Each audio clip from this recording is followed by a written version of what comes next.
Assalamualaikum warahmatullahi wabarakatuh.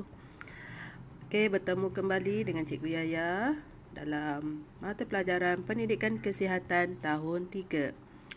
Baiklah, tajuk kita hari ini adalah selamatkan maruah diri. Bagaimana kita nak selamatkan maruah diri? Jom sama-sama kita tengok. Baiklah, ini Amira. Amira merupakan seorang gadis yang sedang meningkat dewasa. Amira perlu menjaga maruah dirinya.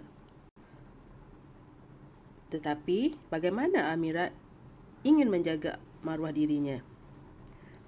Bagaimana ya?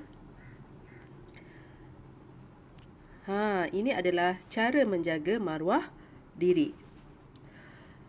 Yang pertama, mestilah memakai pakaian yang sopan. Kenapa kita kena pakai pakaian sopan? Supaya tidak menarik perhatian mana-mana lelaki, terutamanya perempuan mesti memakai pakaian sopan. Lelaki pun perlu memakai pakaian yang sopan supaya kita dapat menutup aurat kita, supaya kita dapat menjaga maruah kita. Baiklah, yang kedua, menutup pintu bilik ketika menyalin pakaian. Kenapa kita kena tutup pintu bilik ketika menyalin pakaian?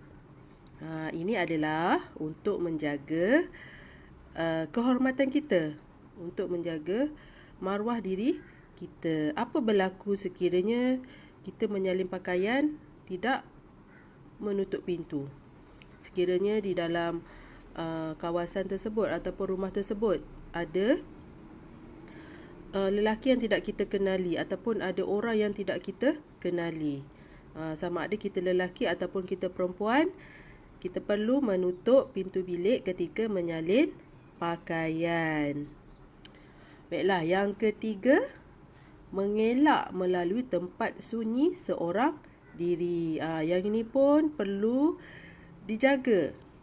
Kita perlu berhati-hati semasa kita melalui tempat yang sunyi. Sebab tempat yang sunyi ni kita tak tahu apa bahaya yang akan datang. Mungkin ada pencuri, mungkin ada perompak. Yang paling kita takut mungkin ada perogol.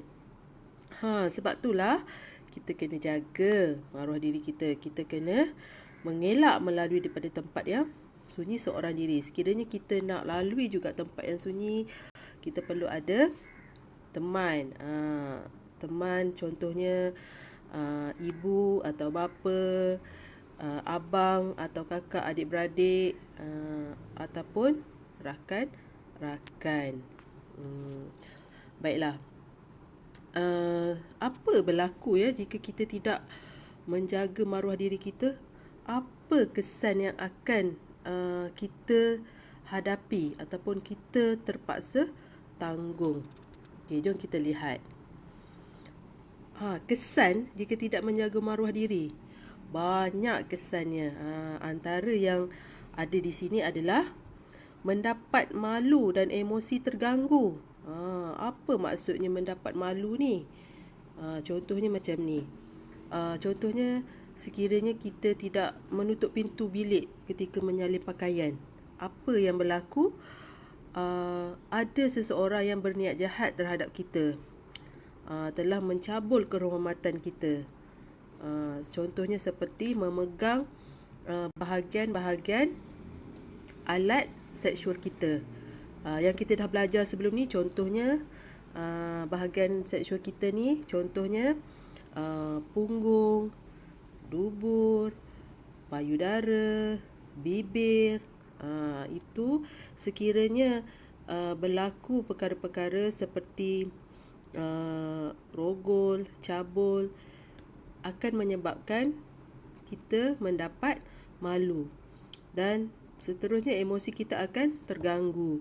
Kita dah rasa tak ada semangat nak pergi sekolah, kita dah tak ada rasa semangat nak pergi jumpa kawan-kawan, kita rasa malu dengan kawan-kawan. Apatah lagi kalau kawan-kawan kita tahu, kawan-kawan kita mula mengejek kita. Perkara-perkara ini akan menyebabkan masalah yang lebih berat. Okey, seterusnya, Jika kita tidak menjaga maruah diri, akan menyebabkan kita tidak disukai rakan. Apa berlaku jika kita tidak menutup aurat?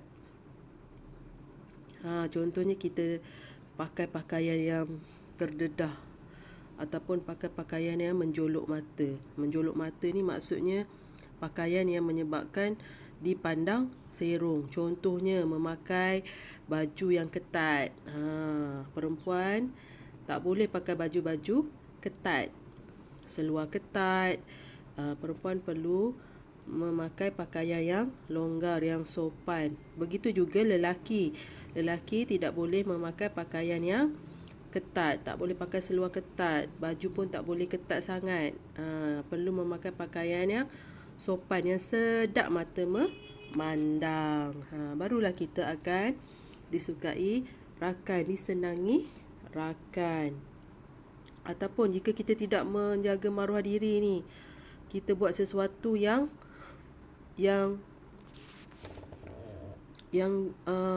tak elok. Contohnya apa dia? Contohnya kita mencabul. Boleh ke mencabul? Contohnya seperti memegang anggota seksual orang lain. Ini akan menyebabkan rakan-rakan kita tidak suka nak berkawan dengan kita. Kita akan disisihkan. Seboleh-bolehnya elakkan daripada perkara itu berlaku. Seterusnya, kesan jika tidak menjaga maruah diri menyebabkan maruah keluarga tercalar. Yang ni yang kita tak nak.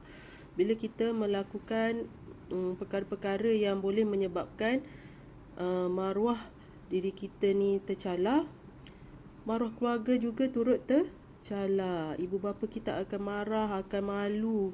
Contohnya kalau kita buat sesuatu yang seperti cikgu sebutkan tadi, kita tidak memakai pakaian sopan, kita tidak bercakap dengan sopan, kita tidak menunjukkan sikap-sikap yang baik, kita buat perkara-perkara yang menyalahi undang-undang, seperti yang cikgu sebutkan tadilah, mencabul, akan menyebabkan maruah keluarga tercalar. Seboleh-bolehnya kita nak keluarga kita, ibu bapa kita bangga dengan kita. Kita tak nak mereka rasa malu dengan kita. Biarlah mereka rasa bangga dengan diri kita. Kita buat perkara-perkara yang baik. Boleh murid-murid? Setakat ini baiklah. Okey, setakat ini dahulu pembelajaran kita untuk minggu ini. Kita jumpa lagi pada minggu hadapan.